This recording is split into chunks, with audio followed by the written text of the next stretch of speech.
Hoops Heaven proudly brings to you Basketball Hustle, featuring your hosts, the writer, Chris Pike, and the scoring machine, Shawn Redhage. Now it's time for another episode of Hoops Heaven's Basketball Hustle.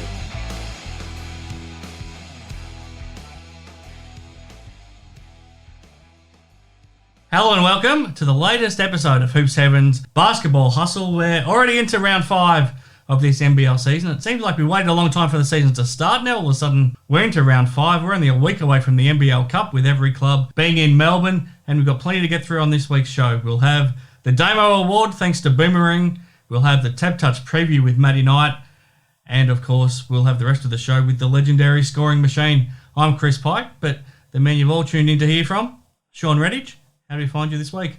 Oh, it's been a busy week, but looking forward to dissecting all that's happening in the basketball world and the NBL in particular. Plenty going on. It's an exciting time in the NBL right now. As I said, a week away from the NBL Cup, so it's the last time a lot of these clubs are going to be playing home games. So they're looking to head into the hub in Melbourne with some momentum. We've seen Melbourne United continue their winning streak. The Hawks have now lost a couple of games. The Cairns Taipans finally broke their losing streak. We've seen the first import sent home. There's a lot going on right now. What's sort of catching your eye across the league right now, Shawn? Well, I think that, some teams are starting to get a little bit figured out, and they're not as successful as they had at the early start of the year, and you're starting to see a few more injuries, a lot of things. So it's going to be interesting how the next few weeks kind of shape up, especially with the NBL Cup coming up, and also just how the teams really treat that. I think it'll be intriguing to see what the teams do when you're playing that many games in such a short time span. Do they treat it like a regular season, or are they kind of treating it that we need to make sure we get our team still fresh and intact before they get into the rest of the season? Yeah, absolutely. So plenty of ground to cover here on Basketball Hustle this week. Of course, we're here thanks to Hoops Heaven as always. So www.hoopsheaven.com.au, or head into their store if you're in Perth, in Murray Street. And to me, it's the best basketball store in Australia, Shawn. So if you need anything there, head to them. But of course, later in the show, we'll have the Damo Award, the league's best defensive player, presented by the all-time greatest defensive player in the league, Damian Martin. We'll have later on the show, thanks to Boomering. And then, as I said, we'll get all of the tips and preview thanks to TABtouch with Matty Knight. But let's start here with you, Shawn. We've had the first import sent packing already now, 4 weeks into the season. Donald Sloan's gone from the Adelaide 36ers. He didn't play their game on Saturday night. After that match, club hierarchy told the players the decision had been made. They've now since signed a replacement, Jeremy Kendall, a familiar face who's been based in Brisbane. He's played at the Bullets and played at the Sydney Kings in recent years. What do you make of all of those developments? Well, first let's get to the actual releasing of him. It sounded more like, the way that Adelaide put it, that he was pursuing other opportunities and that he wasn't released. I'm not sure that was the case. It's probably a nice way to put it, but I think we talked about. I think it's just a nice way of parting company, so you can allow him to still look good for his next club. But I think it's fair to say that it was a club decision to let him go, not a player decision. Yeah, I think everyone kind of reading into it would have deciphered that.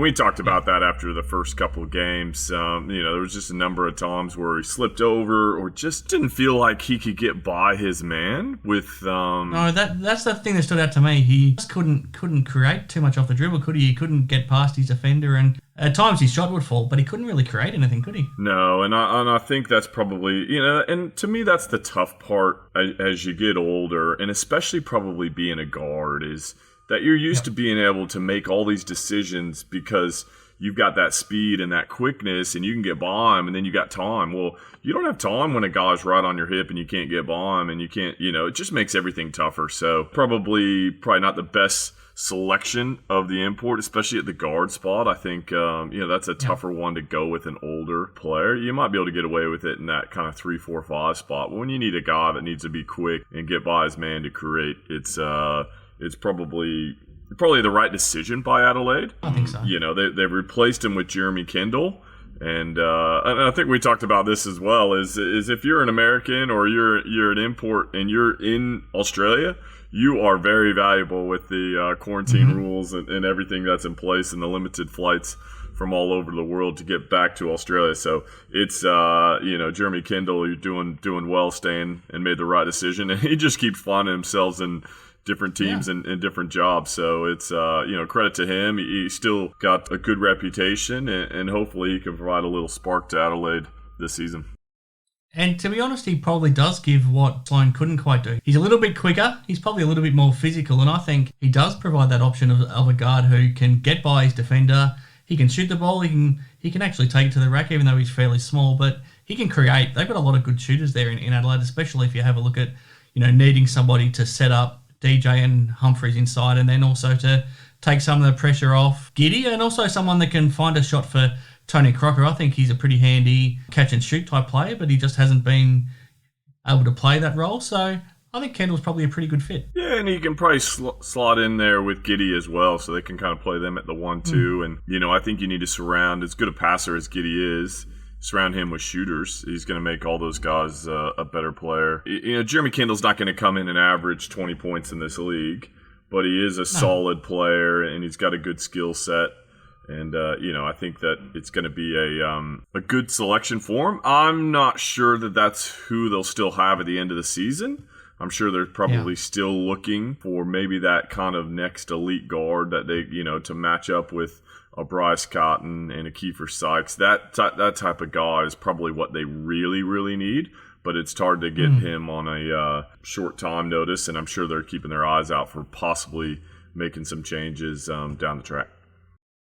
The name that does jump out immediately to me when I think about it, and I know he's already got a contract now to play in Japan, DJ Newble. He would be a perfect fit in that Adelaide team. And can you imagine trying to score against both him and Sunday Detch at the same time? If you're a 2 or a 3 man, that'd be pretty tough. Yeah, that makes you a good point. That gives them defensive solid. It's probably been an area where Adelaide hasn't been great in the past. They've always kind of been that run and gun and sometimes play pressure defense, but overall they've probably struggled to consistently lock down teams. And I think being able to get another defender like a DJ Newble, who obviously played really well offensively last year too, would be a great pickup. But you're right, he's already contracted in Japan, but those things can change pretty quickly.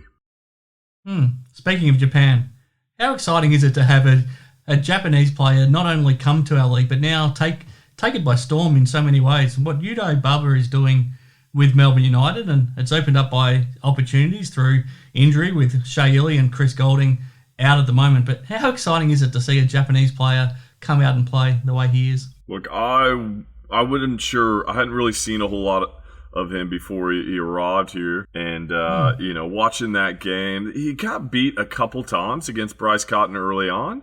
And I thought, Bryce has kind of got him figured out. But Udibaba, and credit to Dean Vickerman as well, stayed with the matchup, had the courage to stay with it, and he'd probably done as good a job as I've ever seen on Bryce Cotton, and especially in that second half, that was some incredible display of defense, and probably would make our man Damian Martin pretty happy watching that. I think he will feature in Damo's award this week if you tune in later. Other than maybe the fact that it was against the Wildcats, but to me the interesting part of that all is usually those guys that are outstanding local Japanese players. They don't want to leave that country because they've got celebrity status there. They're probably earning more there than they would if they come to the NBL. So credit to him to want to challenge his game, go against great players on a nightly basis. And the thing I love about him is how competitive he is. It just seems like he is going to make winning plays, and he's doing that at the moment for Melbourne United. And it's not often you find a guard, especially who's fairly young, that can offensively both make plays, drive to the basket, and also shoot. Usually they might have one of those traits, but he's got all of those areas covered. He is the complete player. I think any coach, any team would love to have a guy like that. You're right, because he can stretch the floor, put the ball on the floor, get to the rack, and then he flat out can defend. So give him a job. It sounds like he can complete it. So credit to his development as well. I'm not sure the exact how it all came about, but really impressive coming out of Japan to have that quality of player and how he's able to compete in this league. Absolutely. And yeah, as I said, Melbourne United keep on winning. So they're now 6-0, but the team that they beat on Wednesday night to open round 5, the Hawks, interesting week for the Hawks. They got their name back, so they are now officially the Illawarra Hawks once again. And they got to play a home game back in Wollongong, but now they've lost a couple of games in a row. It was an interesting week for Brian Goorjian's men. Yeah, they got over, I think they needed to get over 4,000 memberships, and they did get that. So credit for the community to get back to them. But, now they've lost 2 in a row. They may want to give that name back and just stay with the Hawks. They're, it was working, wasn't it? It was, it picked up a couple losses pretty quick. But, if I'm Brian Goorjian, I'm not too concerned. The losing against the Phoenix, against United, those are tough opponents, especially, I guess, one on the road and then one at home against the Almighty United is a tough task, but and they're right in it as well. It wasn't, they had their chances, but that's part of the process. They've got a lot of new members and players that still are trying to figure it out, and they probably caught some teams by surprise in the way they started, and now teams are kind of figuring out a little bit their defensive schemes and how they need to stop what they're doing. And so it's just kind of be this chess match, and you're probably going to choose Goorjian in a chess match with how much he's doing well, but now they need to make some adjustments and try and see if they can get back into that winner's circle. Now, we've been following the progress of Lamar, Patterson and Scotty Hopson as well, after the 2 superstars from last season have struggled early this year.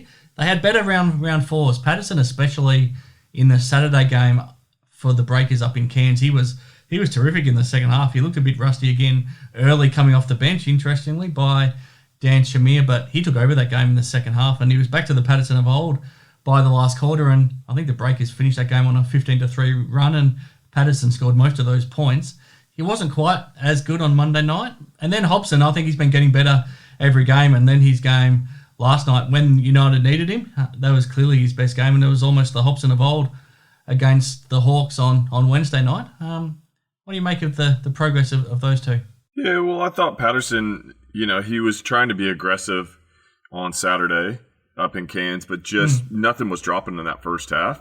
And you just kind of felt like his struggles were continue. But hopefully for him, having that big second half, especially in the fourth quarter, will provide him with a little bit more confidence and get him acclimated to his teammates and probably giving his teammates trust in him as well. And then Scotty Hopson, I think he's going to be a nice complement player. Now that Chris Goulding is injured as well, though, he's probably going to need to have to step up and provide a little bit more scoring punch than he has previously. But, he might also struggle for a little bit of minutes with how well Yuta Baba's playing as well. They kind of play the same position. So there's going to be some, I guess, in that. But, we know what he's capable of, explosive player. And, I think he's just going to be one of those guys that has a good year, and then he'll pop up and have a big game every now and again, 30-point game, and just kind of remind you of how talented he is.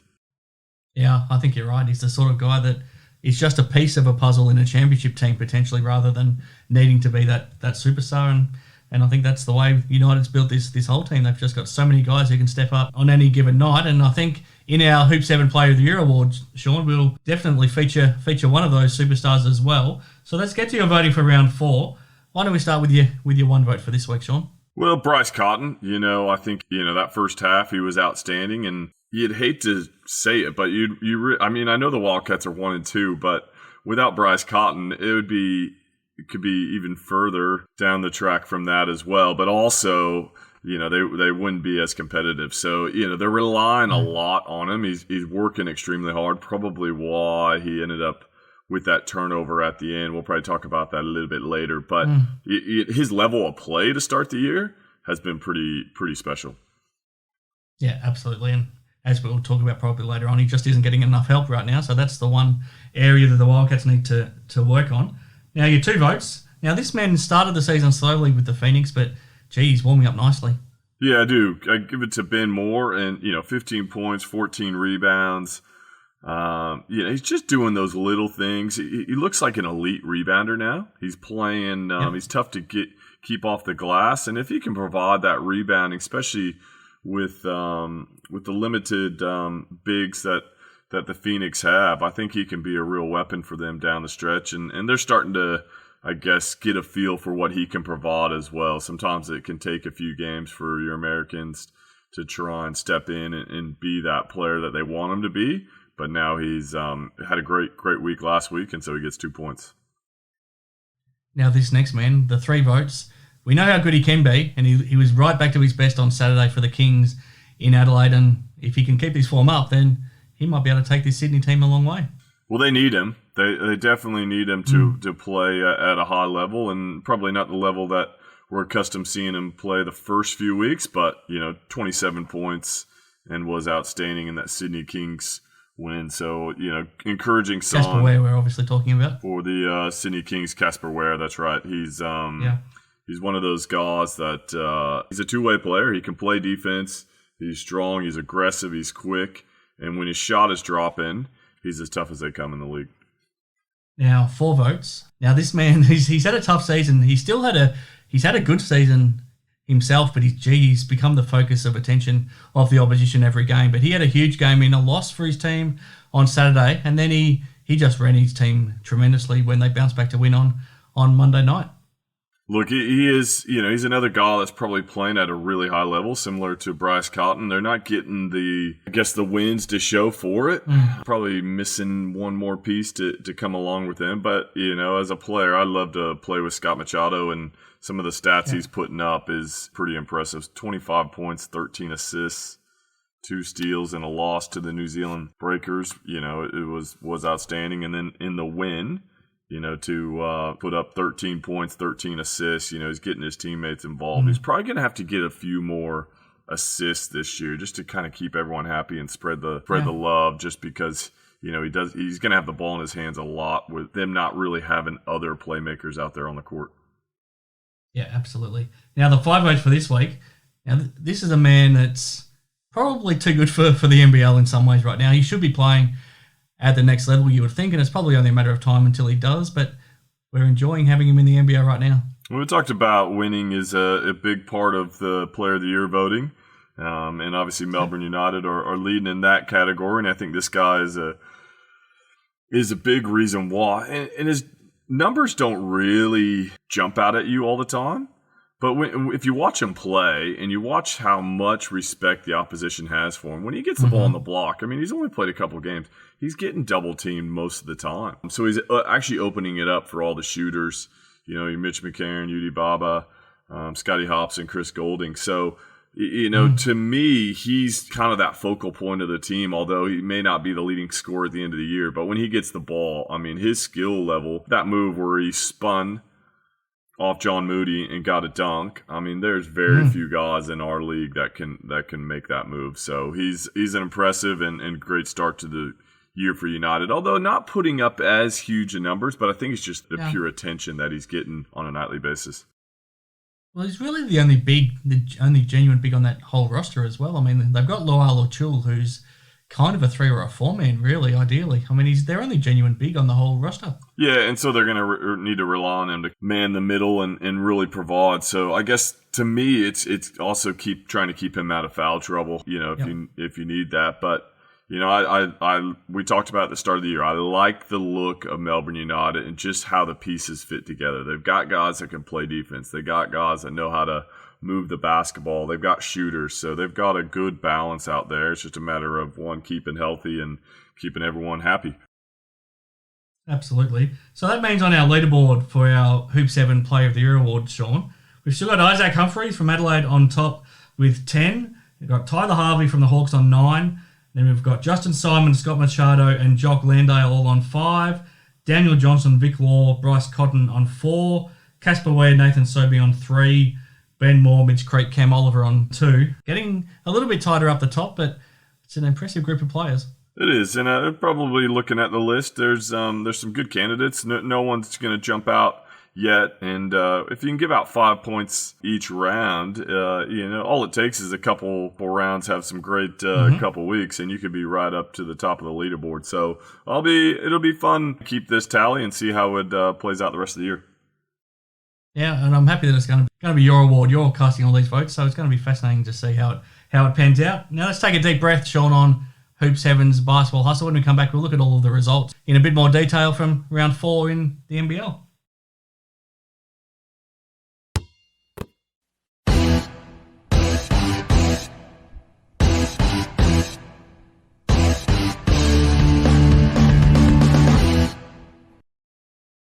Back on Hoops Heaven's Basketball Hustle, I'm with Shawn Redhage, the scoring machine. So let's take a look at the results from the rest of the game from round 4, Shawn. It started Friday night, and Melbourne United continued their winning ways in Brisbane, beating the Brisbane Bullets 109-96.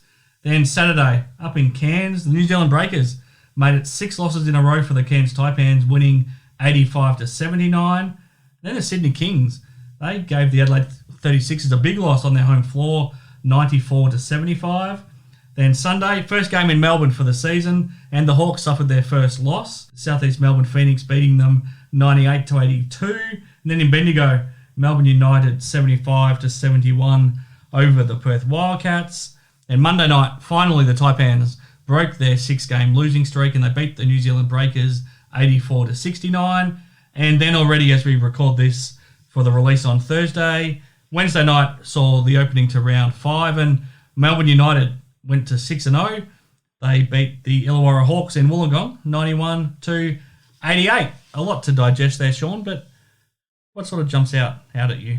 Well, yeah, there's some interesting results there. The Sydney Kings being able to beat the Adelaide 36ers by 19 in Adelaide. And probably they're riding on the wall for Donald Sloan as well in that one. So, to me, the interesting one with the 36ers, well, they've got so many home games, is how they're going to be able to handle going on the road. Can they continue? They had a pretty good start to the year, but you're seeing a lot of teams right in the middle, right around that 500, outside of probably United and the Hawks. No one's really setting the league on fire at the moment, so it's going to come down to a lot of these close games that potentially could get you into the top 4 or not. So just pay attention. The Wildcats have lost 2 tough ones at the moment.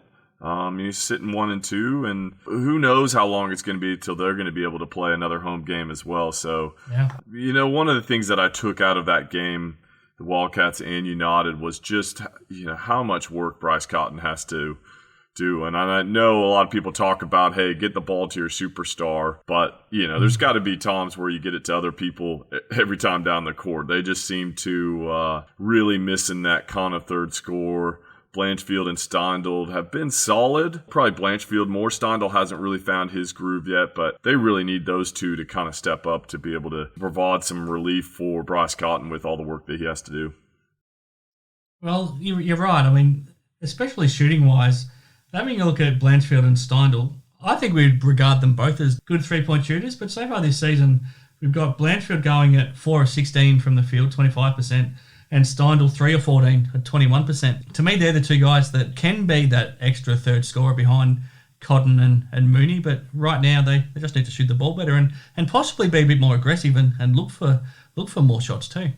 Yeah, I think we saw that with Steindl probably a few seasons ago. He was probably rushing it and pushing it a little bit too much and just trying to get on track. But, he's capable of catching on fire pretty quickly. So, we're only 3 games into the season, and obviously Blanchfield's trying to find his new role. How can he play off Cotton and kind of, I kind of envision Blanchfield being a little bit of that closer that Trico White was, whereas first 3 quarters, so much attention is being played to Bryce Cotton that then in the fourth quarter, when he gets triple team, he just kicks it out to those guys and fawns them for the ones that seal the deal. So, I think it's still a work in progress, but I guess probably 9 games and is it 23 days or whatever the NBL Cup is going to be a great chance for them to find their rhythm.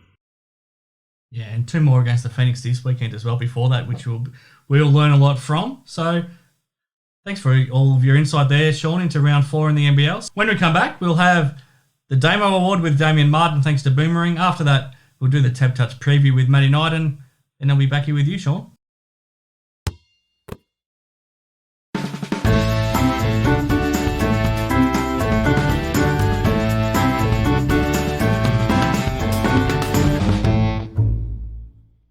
Okay, Damo, thanks for joining us here again on Hoop 7's Basketball Hustle. Of course, you're here thanks to Boomering, and the Damo Award is thanks to Boomering. So we're very happy for the support of Dion and his team there to be bringing you to us each and every week. Before we get to the votes for this week, did you survive the WA lockdown, and how's this week treating you so far? Yeah, it was actually, obviously under the circumstances behind it weren't good, but for me it was nice to have 5 days at home. It's been a very busy few months with work, so to have 5 days where I couldn't leave the house, and in particular the timing of it. My daughter Maggie was supposed to start school, and I had barely seen her the week or two prior to that, so to have 5 days with her, school was obviously pushed back. And and then a lot of quality time with my two daughters, and in particular Maggie, who's now officially at school and is absolutely loving it, and all we talk about is her friends or the books or the different people she met that day. So yeah, very proud / nervous week for me as a dad with a kid finally going to school. What was it like sending her off to school on Monday morning? How was it emotional? Yeah, it was. So with the new restrictions due to the COVID lockdown, only one parent could actually walk the child into class. So as soon as the restrictions were announced, Brittany just looked at me and said, "I'm taking Maggie," and that's not a battle I was ever going to win. So we both drove Maggie, and obviously had my 2-year-old in the car, Bonnie, with us. And Bonnie got out with Maggie. I gave her a big kiss and cuddle, and then Britt, my wife, stayed with the girls. And then, my little darling, she's so beautiful, so outgoing, so social. But for the first time, she looked at Mummy, and Britt said to her, "Look, just be brave. I've got to go now." And she looked at Mum and said, "Mummy, I don't know if I can be brave." Wow. And that type breaks your heart. But, it probably stayed with my wife and I the whole day, that comment. And instead, by the time we picked her up, she's like, "I had the best day," and this and that. And then last night, my wife was talking to Maggie right before bed and said, "Oh, Maggie, I miss you so much when you're at school." And Maggie said, "Mummy, I don't miss you at all." She goes, "Mummy, I love you, but I don't miss you." And we're like, I guess that's what you want to hear, but still broke her heart, but probably the perfect response when you think about it. So far, so good to answer your question. What are you making of the basketball you're seeing right now? What have you made of the first 4 rounds of this season? What's it like now being a spectator watching on? Yeah, I'm enjoying it because normally when I'm preparing for games, I only really focus in on the upcoming opponent. And so I'll be reviewing how we played, what we could have done better, what I could have done better, and then, the team we're about to play. Sitting back and actually getting to watch every game, I'm thoroughly enjoying. And it's the skill level I probably didn't appreciate as much until now. You look at what some of the individuals are doing, whether it's step-back threes, pull-up threes in transition, Euro steps in the N1s, the shooting. I know Chris Goulding injured himself, but the performance he put on in that fourth quarter, the prior game was just incredible. So I'm just enjoying the skill level and probably enjoying it for the sake of what's happening opposed to a scouting viewpoint where you're kind of watching not necessarily what the person with the ball is doing, but what the people off the ball are doing. So, yeah, impressed with what's going on out on the court, and whether it's a Chris Goulding three, what Kent did the other night was incredible with Doy and Deng in particular stepping up. You name a team and I could tell you a player or two that I've been really impressed with. Do you have a look at anyone when you're watching and wish that you had the chance to get out there and guard them? Or are you the opposite and are you glad that you're not having to go out there and guard somebody? In my head, I can still move. In reality, I can't.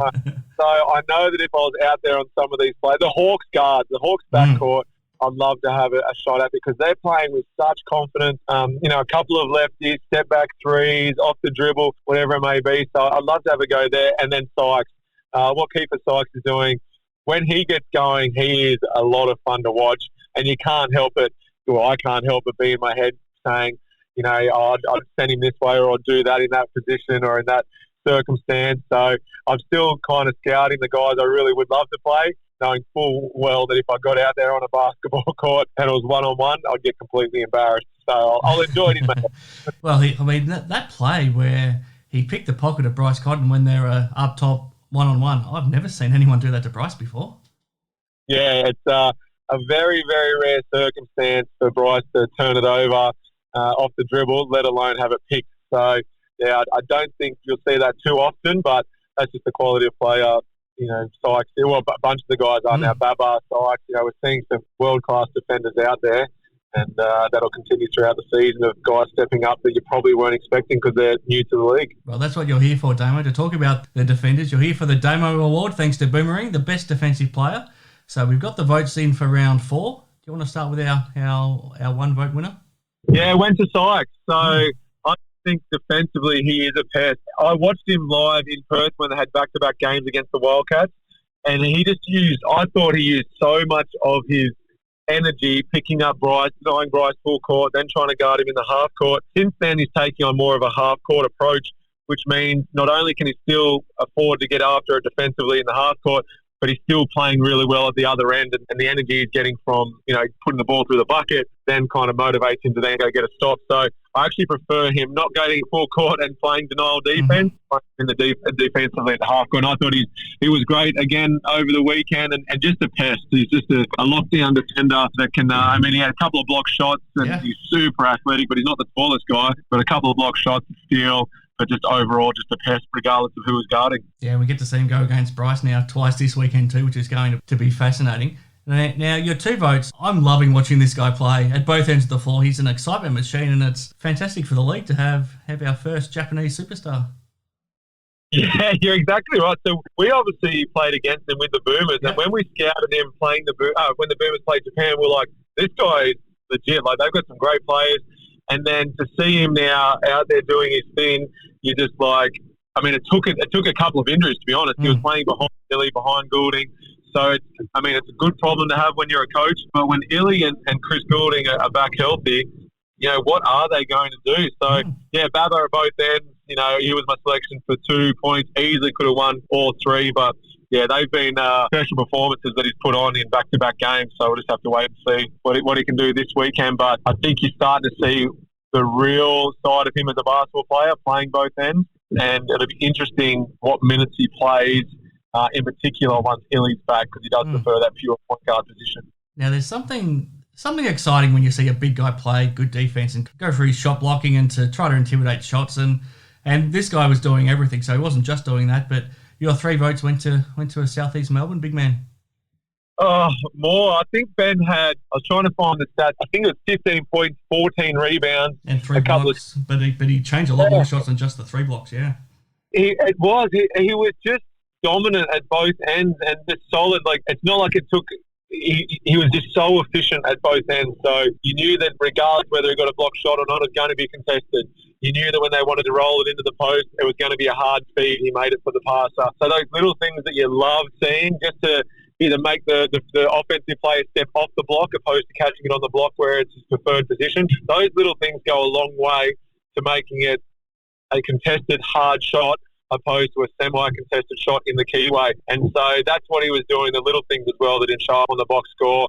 And that's why he just pipped out Baba for the one for the 3 points and my number 1 pick for this week's Defender of the Week. He was brilliant at both ends. He's copped a bit of criticism. I know that we've talked about it before, that his coach loves him. Simon Mick absolutely loves him. His teammates love him. But, he's had a couple of quieter performances. And when there's only 2 imports allowed per team, there's not much forgiveness out there. But I think you're seeing what he's capable of, and it wouldn't surprise me if it backs it up with another big weekend. Yeah, he's looking good now. He's warming up nicely. Now, your award's warming up nicely too. So far, we haven't had a player that's backed up to get votes twice. So that means we're seeing a lot of guys stepping up to play some really good defense right now. Yeah, you're exactly right. And it's funny, you go through, that leaderboard, and you're exactly right. Not one player has been in there 2 weeks. Maybe Sykes might be the first player, or maybe I thought of him and I think he got close a couple of weeks ago. You mentioned, He got fourth. So that you're exactly right. Each week when I'm watching all these games on TV, it's hard for me to actually come up with a 3-2-1. This week, to be honest, was probably my easiest of the first 3 rounds, just because I thought Moore and Babo in particular were stand. But it's just showing that as much as we like to compliment the abilities that these players have at the offensive end, there's a plethora of good defenders out there stepping up when it really counts and putting it all out there. I mean, you look at the rotation of Illawarra, they played 10 plays in the first quarter. Yeah. Like, they get after it, and that's why they've got to run deep in the bench. So I'm loving watching Illawarra from a defensive perspective, because if you're going to be out on the court for Brian Gordon, you better be playing defense. These guys are doing just that, with the exception of Melbourne, where they let it get away from them. And I don't think you're going to see that too often. But, it's been a fun season so far, that's for sure. Now, just very quickly, Damon, before I let you go, Thursday night, it's a big night for Trevor Gleeson, somebody that obviously has had a big part in your career as he becomes the longest-serving Wildcats coach in history, already the most successful with his 5 championships, obviously. I mean, when you think back to your time under Trevor, I don't want to ask you to compare coaches, because obviously you had such a great relationship with Bevo, but what made Trev such a special coach? He is such a hard worker. He's a blue-collar guy that knows the game so well, and there's a reason he knows, and not just from his longevity in the sport, but the amount of work he's put in behind the scenes to look at every type of scenario, to watch video, to look at different teams across the world. It's not just NBL and NBA teams he looks at. He watches a lot of video on European teams. So he's got the IQ, don't get me wrong, but he's also got a willingness to push players to a point where some players don't last very long, but the players who do usually play their best basketball, because regardless of what you might see on the surface, you know, if you go to a game live, he genuinely cares for his players. So even if you see him, you know, getting after a player or getting after a ref, the stuff he does with his players comes from a good place. He cares for his players. And the longer I played for him, it kind of went from being a coach-player relationship to just two mates who wanted to win a championship, and we're going to do it for a took. And now, if that meant him, you know, ripping me in front of the group because I wasn't doing my role, then so be it. But he has always made it very simple. Know your role, do it to the best of your ability, play as hard as you can for as long as you can, and be unselfish while you're out on the court, and you'll play minutes.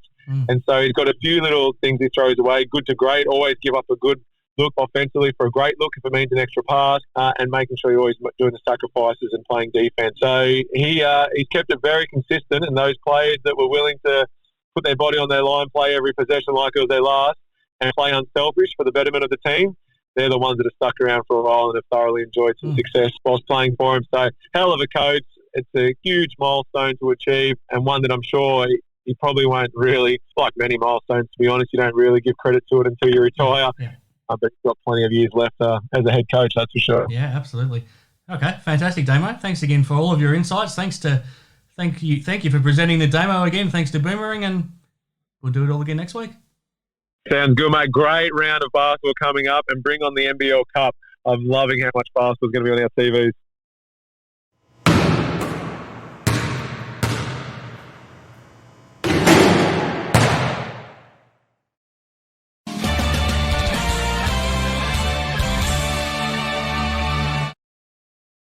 Okay, back on Hoops Heaven's Basketball Hustle. I'm joined by Matty Knight for the TABtouch Preview once again. Very honoured to be joined by one of the all-time greats of the NBL, and certainly in my time, the best power forward that I saw in the league. Matty, how are you enjoying, I guess, watching the league a bit more closely now since you've joined us here on the show? Yeah, no, it's kind of good to get back into it. Like I said, when I first joined up, it's been a long time since I watched any games, so I think the league has improved, and there's a lot of good athletes out there now, which makes it exciting to watch. Now, as we record this on Thursday for when the show comes out this week, we've had the opening to round 5 on Monday night, and you thought Melbourne United was a juicy bet to get that win in Wollongong, and you proved right, even though they were missing a few key players. Yeah, no, I just like I've said all along, they've got a lot of good depth on that team, and Illawarra, obviously back home in front of nearly a sellout at the Snake Pit or whatever it's called now. And then, Melbourne after a tough win against Perth on the weekend. But, I think it's just Melbourne, they've got the complete roster. Even though you're missing a couple of key players, some players are really starting to step up, and it shows you the character of a good team. Absolutely. Now, round 5 continues Thursday night, Matty, and it's a fascinating game. It's in Melbourne, Southeast Melbourne Phoenix against the Perth Wildcats. Third time these teams have already played this season. Last time was obviously a memorable game when Phoenix won on the buzzer with that miss from Jesse Wagstaff. What are you expecting from this one? Yeah, I'm expecting another close game. Perth probably had another week now to get some practice in. Obviously, they've had quarantine issues the last couple of weeks, but they did well against Melbourne on the weekend. And then you've got South East, who had a big win against the Hawks on the weekend. And actually, both Phoenix and Wildcats played Melbourne United really well. Yeah, they did, yeah. So it'll be another close game, but I'm thinking South East at home, got a bit of confidence. I reckon they should get up for a win. Yeah, I think so too. I really like the way that group's coming together. I think Ben Moore's looking good as a big guy. Kiefer Sykes is the point guard, and you've always got Mitch Creek there, who is pretty tough to stop too. So I think they're starting to gel as a team now. So obviously, probably been a week on the road in Perth, brought them together. Always helps when it's just you guys, no outside noise. So I think they're starting to build something. But you can never underestimate Perth, and you got any team that's got Bryce Cotton on it is a dangerous team. Yeah. So, but I still think Phoenix have just got too many weapons. Perth. Okay, so that's Thursday night. So on TABtouch, we've got the Phoenix paying $150 and the Wildcats are $260. Friday night, Sydney Kings, their first home game of the season. They've done pretty well on the road, I think, especially given the injuries they've had. So they're hosting the New Zealand Breakers. On TABtouch, we've got the Kings $144, the Breakers $2.70. I was surprised Sydney got up over Adelaide, especially the way Adelaide's been playing last week. They played really good considering the injuries they've got. Casper looked like the old Casper West, so if he continues to play like that, Sydney's going to be dangerous, especially with the players they've got to come back.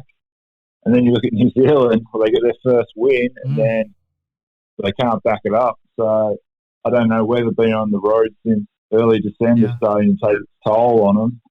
It would be tough here within our hotels for that period of time and on the road. But I just think Sydney is starting to build as well, especially if Casper continues to play the way he is. I think Sydney will be too strong. Yeah, I think so too. Now, we've got a doubleheader on Saturday. And first up, we're going back to Bendigo for Melbourne United to host the Cairns Taipans. I mean, it's hard to go past Melbourne United, but the Taipans might take some confidence after snapping that losing streak. Yeah, no, you think they'll have some confidence finally getting over that losing streak. But I think Melbourne United would have built some more confidence getting the win on Wednesday night against the Hawks. It'll be a great matchup. Yeah. There's a lot of good matchups across the board. So I still think Melbourne United's got too much depth right now, and they should in a close game, but I think they'll get up. Then the second game on Saturday, this is another interesting one. These two teams are both pretty up and down. We're going to Brisbane. The Brisbane Bullets hosting the Adelaide 36ers, the first road game of the season for the Sixers. And on TABtouch, we've got the Bullets 164 and the 36ers at 227. Yeah, you just never know what you're going to get from these two teams. I think it's been like that for the last few years with both these teams. They are, when you think, you know how they're going to play, they come out and do the complete opposite. I reckon Adelaide would be quite upset to lose that game to Sydney last weekend, considering that it was in Adelaide. Brisbane, they've got a talent up there, but they just can't seem to put it all together. You'd think Brisbane would be too strong. Adelaide's obviously already replaced one import. So, but I think Brisbane up in home, Adelaide's first away game, I think Brisbane would be too strong. Yeah, I probably agree as well. Then Sunday, second home game for the weekend for the Sydney Kings, so they'll be enjoying that. And then they take on the Hawks, who are looking to now bounce back from losing their last two games. Yeah, this will be a really good game. Yeah, Illawarra coming off a 2-game losing streak after starting 4-0. You don't want to lose too many in a row. And then you got Sydney back home, backing up after Friday night's game. But yeah, it'll be interesting, but I think Illawarra, they'll be desperate to get back on the winners list, and it's always a fiercely fought battle between the two Sydney teams. So Gorge will be back in Sydney for the first time. So, I just think that with Sydney's lack of depth right now due to the injuries, and Illawarra played Melbourne United really well right up until the last play, really. So, I just think even though the Hawks lost, they'll come in with some confidence. Now, the last two games of the round are both rematches from earlier in the round, so it might depend a lot on what happens in those first games. But first up, we've got Sunday in Melbourne, the Phoenix and the Wildcats doing it all over again. Yeah, the fourth time you've played each other within a month. It's unheard of, really. But yeah, I think a lot will depend on their game tonight. Whoever wins, the other team's going to have to make some adjustments. So it'll be interesting, but I think South East can probably get the double against the Wildcats. And then the last one, Monday night, both the 36ers and the Bullets have to jump on that plane from Brisbane, go back to Adelaide and play each other all over again. Yeah, it's interesting how they've done the scheduling this year. It's almost like a final series, really. Yeah. Play each other, jump on the plane together, and back to the other I team. imagine they'll probably be on the same plane. Yeah, no, you think so. It'll be interesting. A lot will depend on how that first game goes, but you almost have to think Adelaide back home. We've got a lot to play for. I'm not sure if Kendall's cleared to play yet, but I think he might be doubtful for the first game, but I think they expect him to play for this home game. Okay, well then he gives them another scoring option. Yeah, Adelaide, but I just think Adelaide's big with DJ and Isaac Humphries.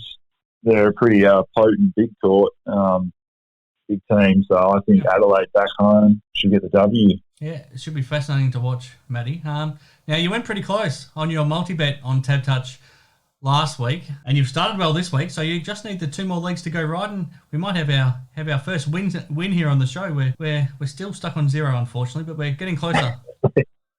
Yeah, I know. Well, hopefully Sweet gets up. I'll probably tip against the teams I've actually got my bets on this week. I think I've just gone for it. Try and go out hard and try and get that first win on the board.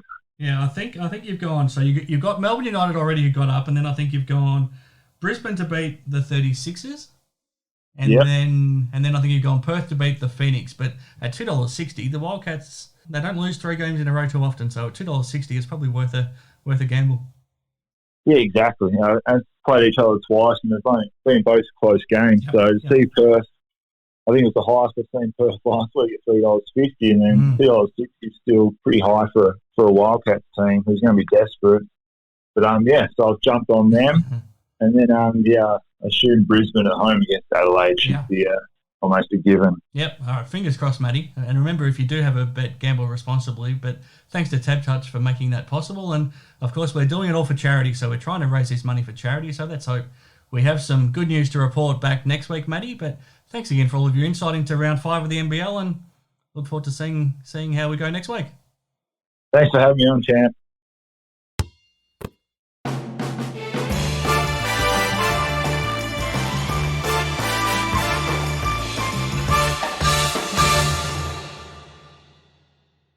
Big thank you to Matty Knight there for the TABtouch preview and all of his insights into the games to come in round 5 in the NBL. Following on from that, Shawn, let's get your tips on the record for the games to come. We've already seen, obviously, the Hawks lose to Melbourne on Wednesday night. Now, next game up is Thursday night, the Phoenix at home to the Wildcats. What do you think? Well, look, 2 teams that know each other quite well, and I think the Wildcats they're going to be pretty motivated to come back and get a win versus Phoenix. So I'm actually going to pick the Wildcats, even though the Phoenix are at home. I think now that they're out of quarantine, they're able to live a little bit more normal. That might give them a little bit more energy to get a win on Thursday. Then Friday night, Sydney Kings, first home game of the season in Sydney against the New Zealand Breakers. Yeah, I'm going to go with the Kings at home. The Breakers just been so hot and cold. You just don't know. They're relying on Ty Webster to do a lot, but if I'm looking at it, he needs to get the other guys involved. I know he's super talented and he can score, but he needs to kind of be that Machado distributor early and then be the closer late. But it seems to be he wants to get to the rack, and I think it's hurting the flow of their team at times. Then Saturday, Melbourne United and the Cairns Taipans in Bendigo.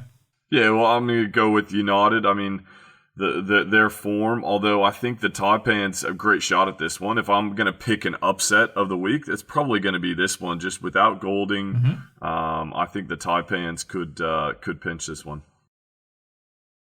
And also Saturday, Brisbane Bullets at home to the 36ers. Well, I'm going to go with the Bullets. The 36ers, this is going to be their test, going on the road. Can they get a win without being at the home crowd of they've got at the Adelaide Entertainment Centre. So it's going to be, I'm going to go with the Bullets. I like the way Vic Law is playing. He's really stepping up his game, and Sobey's playing at a high level as well.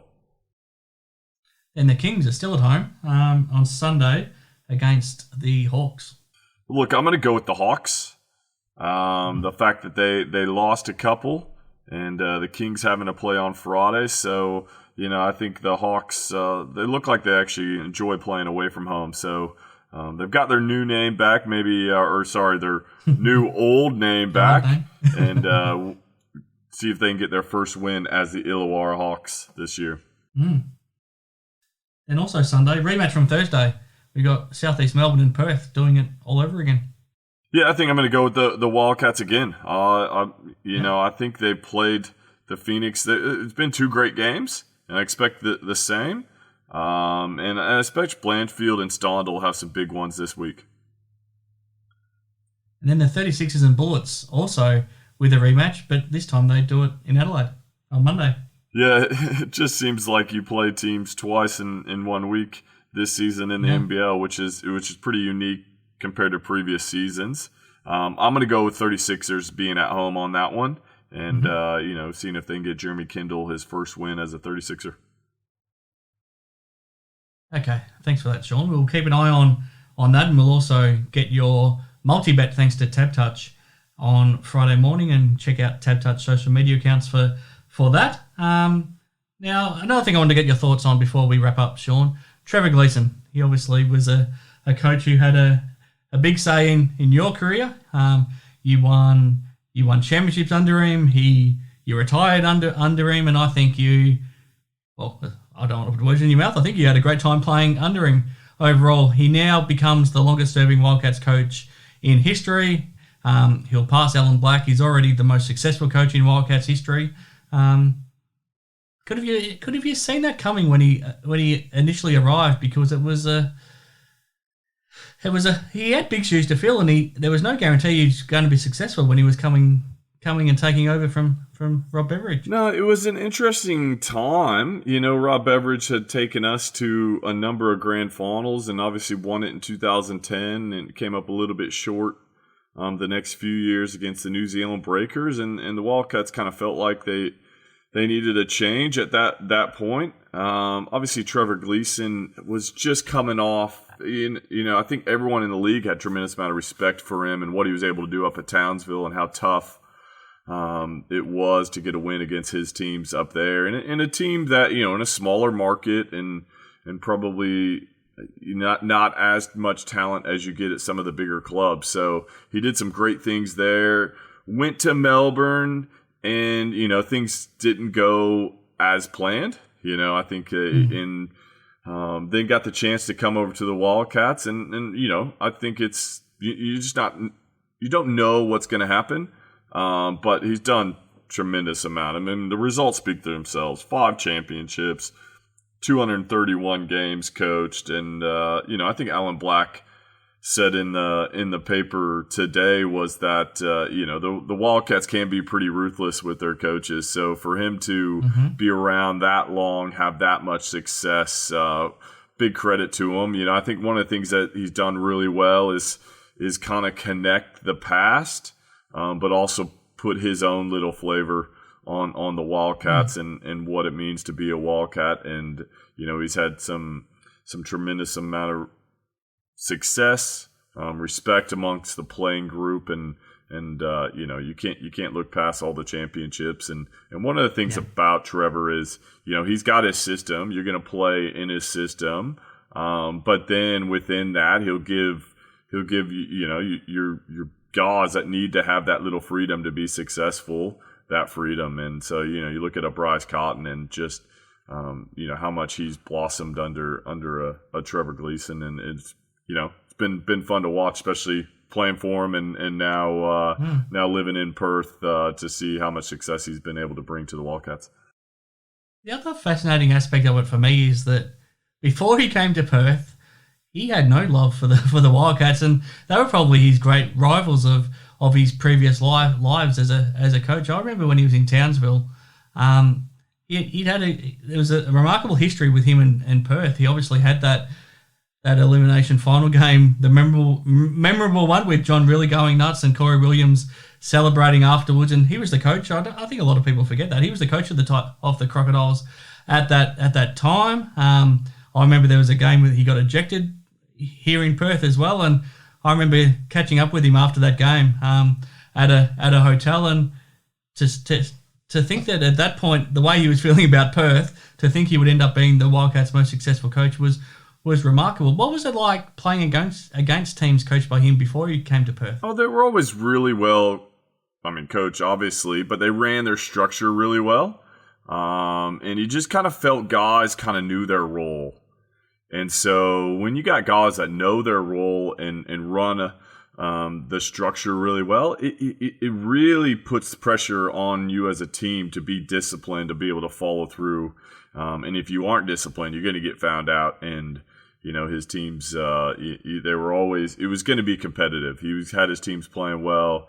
You knew that they were going to compete, and you were going to have to play extremely well to get a win. So, I think that's one of the things you can't discount. Just because you look at a team and may not have won a championship, like, say, Trevor Gleeson in Townsville, you can't discount what he did there. But then put him in an environment like the Wildcats and the resources and his incredible ability to coach, and then you see what can transpire. 5 championships, and an incredible run, and probably maybe the best we've ever seen in a 10-year span. This Wildcats previous teams and current team has been able to do in NBL basketball, and Trevor Gleeson is a big part of that. So it's been credit to him and how he's gone about it. And I have no doubt probably down the track he'll be lined up for a Boomers job there. I know that's on the horizon and a goal of his as well. Yeah, I think he must have gone incredibly close to getting the job this year when Brian Gorge ended up getting the nod. So I think it is a matter of time, you would assume. Just one last thing, Shawn, and then we'll wrap it up for this week. When we come back next week, we'll be getting ready for the NBL Cup. It'll only be days away. We've seen the schedule now released for that tournament. We pretty much have games most days, and every game that there's a game on, it's a doubleheader night. So we're going to be busy watching the action.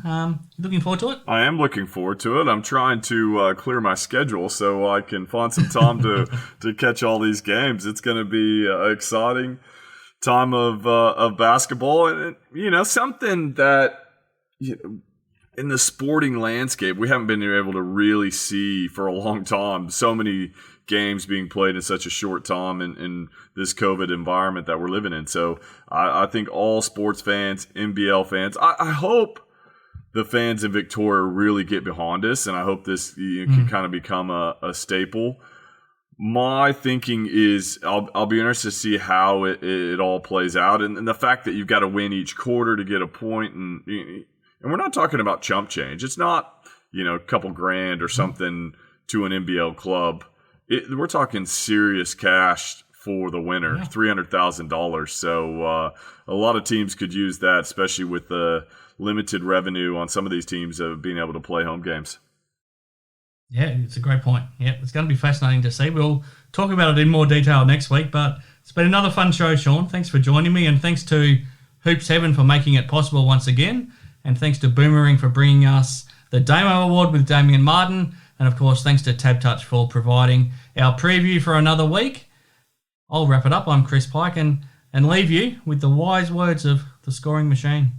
Thanks, Pike. It's been another great show. I've enjoyed this. I'm looking forward to the next few weeks of NBL basketball, and I think the next few weeks as well, the fact that these games go towards the overall record kind of give us a little sense of where teams are going to finish on the ladder. So to me, the biggest thing is going to be able to keep these guys healthy and making sure that the teams, I think, that have the deepest bench are going to be more successful in this NBL Cup. So we'll see how it plays out. But there are some teams already with some injury concerns. So it's going to be, I think those teams that have that little bit deeper bench that can go a little bit further, give some minutes to their stars to break up, we're going to be the ones to be successful. So it's going to be a fun time, and I hope everyone enjoys a lot of basketball coming up.